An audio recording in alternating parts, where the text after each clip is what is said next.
High नमस्ते सबैजनालाई good morning. आज चाहिँ मेरो छोरोको स्कुल ट्रिप छ र ऊ चाहिँ स्कुल ट्रिप जान एकदम एक्साइटेड छ।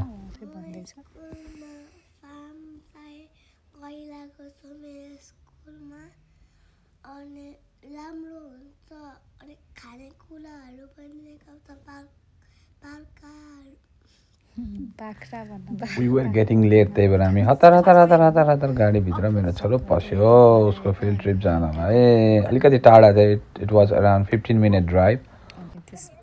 लुक एट शिवांश कति एक्साइटेड भएको छ मोरो। Thank you Shivansh. ममुले एकदमै हेल्प गर्यो बिहान रेडी बनाउनको लागि। सो अब हामी निक्ल्यौँ फिल्ड ट्रिपको लागि। बुढीले बाई गर्ने बिर्सेछु, झन्डै पिटेको। सो आफ्टर 15-minute ड्राइभ हामी चाहिँ आर्डनवुड फार्ममा पुग्यौँ। सो शिवांश चाहिँ उसको साथी सान्वीको आन्टीको हात समातेर अगाडि गइरहेछ र म चाहिँ भिडियो बनाउँदैछु।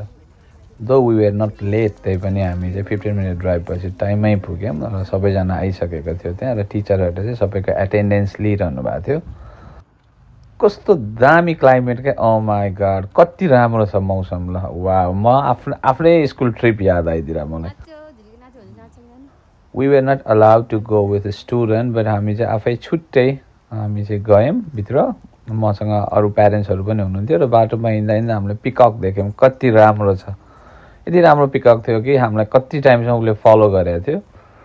तर we didn't see him or her dancing, but peacock was beautiful, amazing. Everyone was taking picture of it.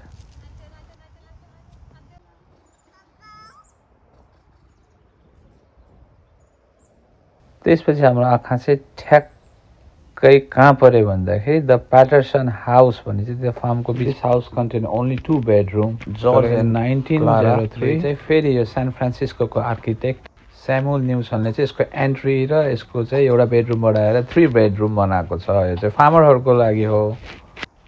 So students are learning how to farm, के गर्ने, फार्मिङ गर्दाखेरि के चाहिन्छ भनेर बेसिक नलेजहरू टिचरहरूले दिइरहनु भएको थियो र हामी चाहिँ परबाट we were watching them.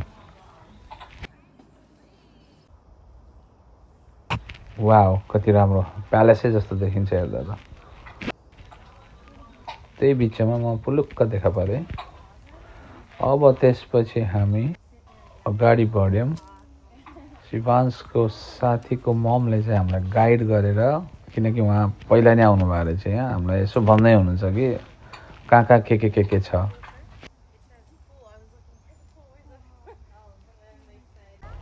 Still, this beautiful creature is following us.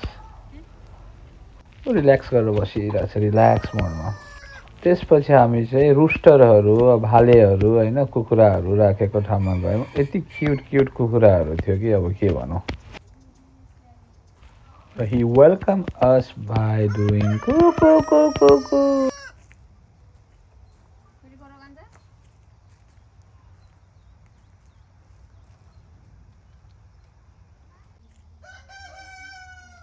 यो चाहिँ त्यो बेलाको ट्र्याक्टरहरू हो जुन चाहिँ अब खेतमा काम गर्न युज हुन्थ्यो। एकदमै पुरानो ट्र्याक्टरहरू हो। यो चाहिँ एकदमै अब कलेक्सन गरेर अब जोगाएर राखेको छ ताकि त्यहाँ अब्जर्भ गर्न आउने सबैले हेर्न पाओस्। यो चाहिँ गोट फार्मिङ, यहाँ चाहिँ अब खसीहरू होइन, खसीहरूको फार्मिङ हो यो चाहिँ। खसीहरू नै राम्रो थियो हेर्दाखेरि, ओहो ल क्या घच्चीको खसी भने जस्तो होइन, टक्क लाएर दसैँमा चाहिँ आउनुपर्छ जस्तो लाग्यो होइन। दसैँ आउनुको टाइम छ, त्यही पनि यो चाहिँ भेडाहरू हो होइन। यहाँ चाहिँ डिफ्रेन्ट फार्मिङहरू छ। अझै हामी सबै घुम्न त पाएन, it was very quick trip होइन। र यो चाहिँ अब यो घोडाहरू बग्गी भनौँ न होइन, बग्गी चाहिँ यो चाहिँ त्यो बेलाको बग्गीहरू चाहिँ यसरी राखेको छ। लाइक लुक्स अमेजिङ होइन, पुरानो कुराहरूलाई यस्तो राम्रोसँग राखेको छ संरक्षण गरेर है। यो चाहिँ लिल ट्याङ्क हाउस भन्ने, यो चाहिँ हल्का अर्कै किसिमको अब एउटा ट्याङ्क हाउस हो होइन। अब यो चाहिँ अर्कै पाराको छ क्या, हेर्दाखेरि टक्क छुटुक्क परेको छ। यो चाहिँ कसैले गिफ्ट गरिदिएको हो त्यहाँ होइन।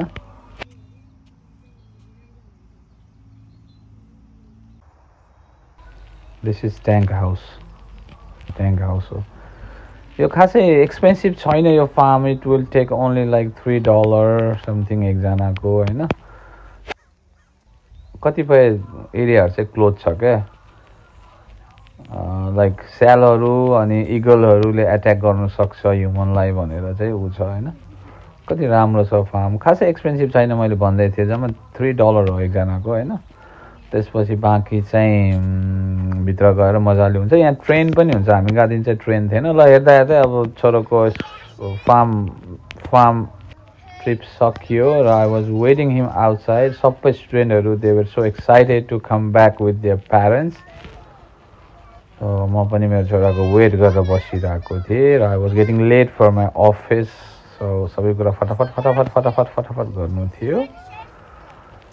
It was amazing. अब छोराको मुखबाट सुनौँ कस्तो भयो के भयो, उसले आफैले भन्छ होइन।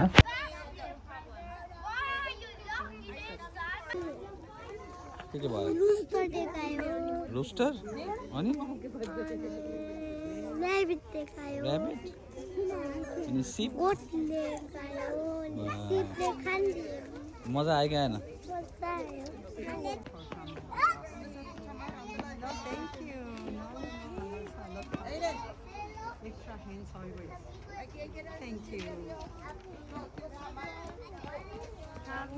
यस्तै हो, छोटो थियो, मिठो थियो, स्कुल ट्रिप सबैलाई राम्रो लाग्यो। एकदमै जान पर्ने ठाउँ हो यो होइन। फार्मिङको बारेमा अलिअलि कसरी खेतीपाती हुन्थ्यो यो ठाउँमा, क्यालिफोर्निया जस्तो ठाउँमा त्यो बेलादेखि होइन।